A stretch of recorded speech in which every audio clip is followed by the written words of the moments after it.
కొడుకు ఎంత బాగా ఆడిండు కదా. గలీజ్ నేనేదో అన్నింది ఏం తెలియదు. వేషాలు వేయకు, అర్థమైందా? వీళ్ళు చిన్న బొప్పి వాళ్ళు కూడా రాదు. అవునవును, నా ఇష్టం, నీకేంటి ప్రాబ్లం? బొప్పి వాళ్ళు కూడా అవును, జోకి ఒక లిమిట్ ఉంటది నాన్న. వాడు మరీ ఓవర్ చేస్తున్నాడు నాన్న. నువ్వు మరి శుద్ధ పూస, ఆ పూస ఈ పూస అనుకుంటూ. నేను నిజంగానే అయిపోయింది అడిగి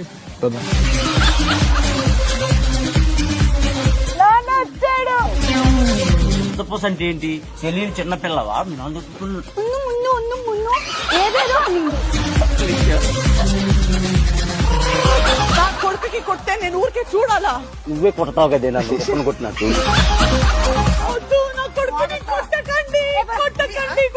అయ్యో, కొట్టేసిందబ్బా, కొట్టేసిందబ్బా. ఎట్లాంటి కోడలు వచ్చిందిరా నాకు? వామ్మో, నా బ్రతకేంట్రా ఈ రోజు చూడ్డానికి. నేను చూడు చూడు, ఎట్లాంటి కోడలు తీసుకొచ్చావు నువ్వు. ఏమైందంటే ఆంటీని కొడుకు ఎంత బాగా ఆడిండు కదా. గలీజ్ నేనేదో అన్నింది ఏం తెలియదు. వేషాలు వేయకు, అర్థమైందా? వీళ్ళు చిన్న బొప్పి వాళ్ళు కూడా రాదు. అవునవును, నా ఇష్టం, నీకేంటి ప్రాబ్లం? బొప్పి వాళ్ళు కూడా అవును, జోకి ఒక లిమిట్ ఉంటది నాన్న. వాడు మరీ ఓవర్ చేస్తున్నాడు నాన్న. నువ్వు మరి శుద్ధ పూస, ఆ పూస ఈ పూస అనుకుంటూ. నేను నిజంగానే అయిపోయింది అడిగి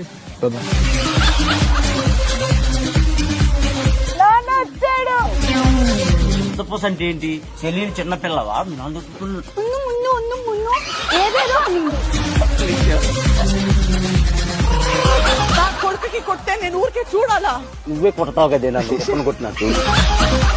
వద్దు, నా కొడుకుని కొట్టకండి, కొట్టకండి. అయ్యో, కొట్టేసిందబ్బా, కొట్టేసిందబ్బా. ఎట్లాంటి కోడలు వచ్చిందిరా నాకు? వామ్మో, నా బ్రతకేంట్రా ఈ రోజు చూడ్డానికి. నేను చూడు చూడు, ఎట్లాంటి కోడలు తీసుకొచ్చావు నువ్వు. ఏమైందంటే ఆంటీని